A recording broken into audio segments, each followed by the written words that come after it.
Cette 10e conférence sur la pauvreté en Occitanie revêt une importance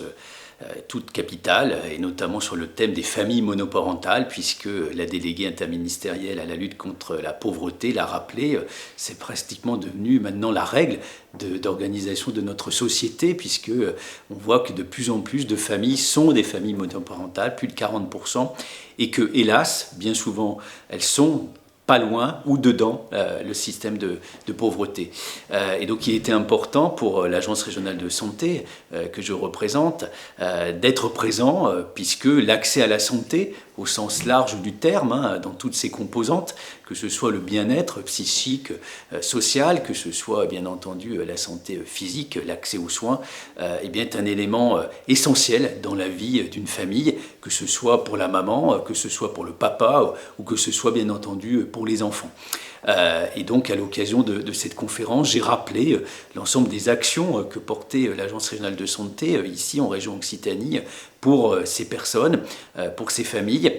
que ce soit pendant par exemple les 1000 premiers jours, avec un grand nombre de dispositifs pour faire en sorte que les nouveau-nés, les enfants, que tout se passe bien et accompagner bien entendu les mamans, notamment je pense à des actions pour lutter contre la dépression suite au postpartum.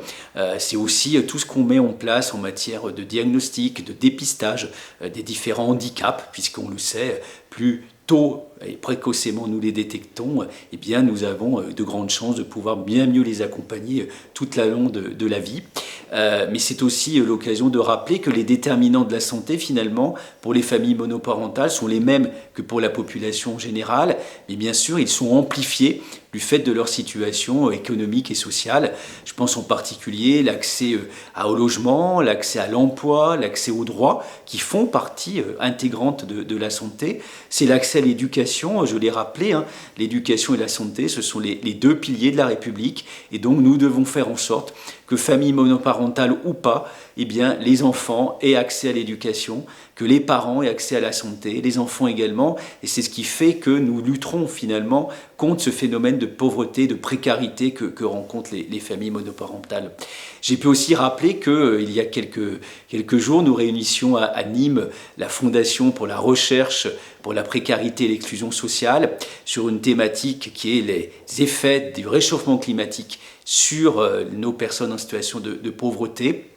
Et je crois que j'ai lancé un appel à la communication pour que la Fondation puisse particulièrement s'intéresser au cas des familles monoparentales et aux impacts du réchauffement climatique qu'elles vont avoir à subir d'ores et déjà et dans les années qui viennent. Je pense que c'est important que nous adaptions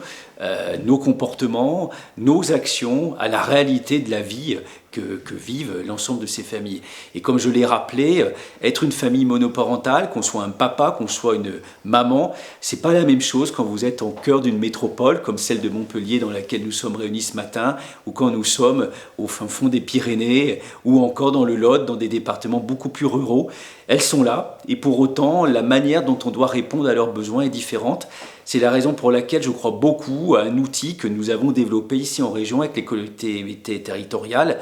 que sont notamment les communautés de communes. Cet outil, c'est le contrat local de santé que nous signons. Nous en avons signé plus de 60 sur l'ensemble de la région. Ça couvre plus de 60% de la population. Nous les signons avec les maires. C'est le moment d'être au plus près des besoins des habitants, au plus près de leurs connaissances, puisque les maires connaissent les habitants, leurs électeurs, et de porter du coup des actions concrètes en matière de prévention, en matière d'accompagnement, en matière de rendre lisible notre système de santé. Je pense que c'est comme ça qu'on doit faire l'aller vers, avec les acteurs de terrain, au plus près, sur les territoires, et que nous porterons nos fruits en matière d'action des instances et des institutions publiques qu'on représente. Et puis, j'en terminerai par là, j'ai rappelé que le Premier ministre avait annoncé la création des maisons France Santé, un peu sur le modèle des maisons France Service. On en a 350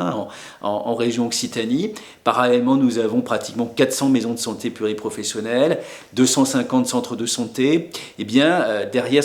cette labellisation Maison France Santé, c'est justement de rendre lisibles ces maisons de santé, ces centres de santé, de rendre visible l'organisation de notre offre de soins de premier recours. Et ça sera utile pour les familles monoparentales, puisque le pire, c'est de ne pas savoir comment ça marche, de ne pas savoir à qui s'adresser, de ne pas savoir où est-ce qu'on va pouvoir faire soigner son enfant, où est-ce qu'est son médecin traitant. Et donc c'est ça aussi la labellisation des maisons France Santé, c'est quel que soit l'endroit du territoire sur lequel on habite, sur lequel on vit, eh bien nous ayons accès à la santé dans toutes ses composantes, que ce soit la prévention, le soin ou l'accompagnement médico-social et social. Et l'idée aussi, c'est de pouvoir orienter, de pouvoir donner de la connaissance, comme le font les maisons France Service, sur le système de santé, où sont les hôpitaux, où sont les cliniques, où sont les EHPAD, où sont les structures pour personnes en situation de handicap, c'est quoi le projet régional de santé. Je crois qu'on doit être à la disposition des habitants pour leur expliquer comment marche notre système, aux côtés bien entendu des autres services de l'État, des autres organismes de protection sociale et de l'ensemble des acteurs. L'union fait la force et je reste convaincu que c'est par l'action territoriale, au plus près des gens, que nous accompagnerons les familles monoparentales et que nous essaierons de les sortir et d'éviter qu'elles rentrent dans la pauvreté.